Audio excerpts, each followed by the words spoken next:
ओम शांति। आज की कहानी है सेवा भक्ति।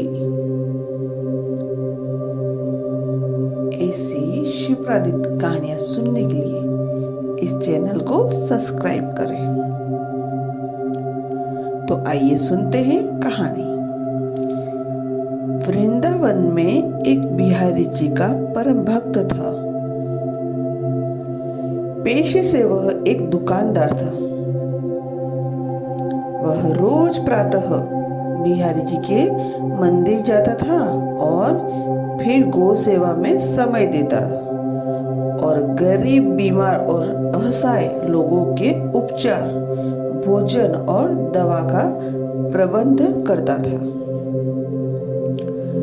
वह बिहारी जी के मंदिर जाता, न तो कोई दीपक जलाता, न कोई माला, न फूल और न कोई प्रसाद। उसे अपने पिता की कही एक बात जो उसने बचपन से ही अपने पिता से ग्रहण की थी और जीवन मंत्र बना रखी थी। उसके पिता ने कहा था, बिहारी जी की सेवा तो भाव से होती है। जो उनके हर जीव की, पशु पक्षी की सेवा करता है वह उन्हें प्रिय है। देखो, उन्होंने भी तो गौ सेवा की थी। लेकिन एक बात थी, मंदिर में बिहारी जी की जगह उन्हें एक ज्योति दिखाई देती थी, जबकि मंदिर में बाकी के सभी भक्त कहते थे, वाह, आज बिहारी जी का श्रृंगार कितना अच्छा, बिहारी जी का मुकुट ऐसा, उनकी पोशाक ऐसी। तो वह भक्त सोचता, बिहारी जी सबको दर्शन देते, पर मुझे क्यों केवल एक ज्योति दिखाई देती है। हर दिन ऐसा होता। एक दिन बिहारी जी से बोला, ऐसी क्या बात है कि आप सबको दर्शन देते हैं पर मुझे दिखाई नहीं देते। कल आपको मुझे दर्शन देना पड़ेगा। अगले दिन मंदिर गया। फिर बिहारी जी उसे ज्योत के रूप में दिखे। वह बोला, बिहारी जी, अगर कल मुझे आप दर्शन नहीं दिए तो मैं यमुना जी में डूबकर मर जाऊंगा।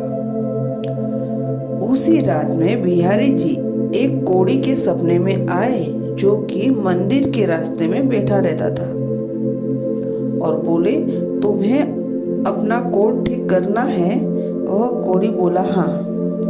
भगवान बिहारी जी बोले, तो कल यहाँ से मेरा एक भक्त निकलेगा, तुम उसके चरण पकड़ लेना और तब तक मत छोड़ना जब तक वह ये न कह दे कि बिहारी जी तुम्हारी कोढ़ी ठीक कर देंगे। कोढ़ी बोला, पर प्रभु, यहाँ तो रोज बहुत सारे भक्त आते हैं, मैं उन्हें पहचानूंगा कैसे? भगवान ने कहा, जिनके पैरों में तुम्हें प्रकाश निकलता दिखाई दे वह मेरा भक्त है।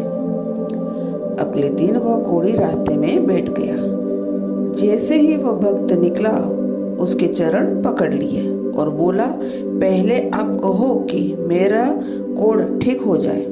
वह भक्त बोला, मेरे कहने से क्या होगा, आप मेरे पैर छोड़ दीजिए। कोढ़ी बोला, जब तक आप ये न कह दें कि बिहारी जी तुम्हारे कोढ़ी ठीक करे, तब तक मैं आपके चरण नहीं छोड़ूंगा। भक्त वैसे ही चिंता में था कि बिहारी जी दर्शन नहीं दे रहे। ऊपर से ये कोढ़ी पीछे पड़ गया, तो वह झुंझलाकर बोला, जाओ, बिहारी जी तुम्हारा कोढ़ ठीक करे, और मंदिर चला गया। मंदिर जाकर क्या देखता है, बिहारी जी के दर्शन हो रहे हैं। बिहारी जी से पूछने लगा, अब तक आपने मुझे दर्शन क्यों नहीं दे रहे थे? तो बिहारी जी बोले, तुम मेरे निष्काम भक्त हो, आज तक तुम मुझसे कुछ भी नहीं मांगा, इसलिए मैं क्या मुंह लेकर तुम्हें दर्शन देता। यहाँ सभी भक्त कुछ न कुछ मांगते रहते हैं, इसलिए मैं उन्हें नजरें मिला सकता हूँ। पर आज तक रास्ते में उस कोढ़ी से कहा कि बिहारी जी तुम्हारा कोट ठीक कर दें, इसलिए मैं तुम्हें दर्शन देने आया हूँ। भक्तों, भगवान की निष्काम भक्ति ही करनी चाहिए। भगवान की भक्ति करके यदि संसार के ही भोग सुख ही मांगते तो फिर वह भक्ति नहीं, वह तो सादेबाजी है। सबसे बड़ी परमात्मा की सेवा उनकी है जो वास्तव में बेबस और लाचार हैं। असहाय और दुखियों की निस्वार्थ सेवा इस जगत की सबसे बड़ी सेवा है। अच्छा, ओम शांति।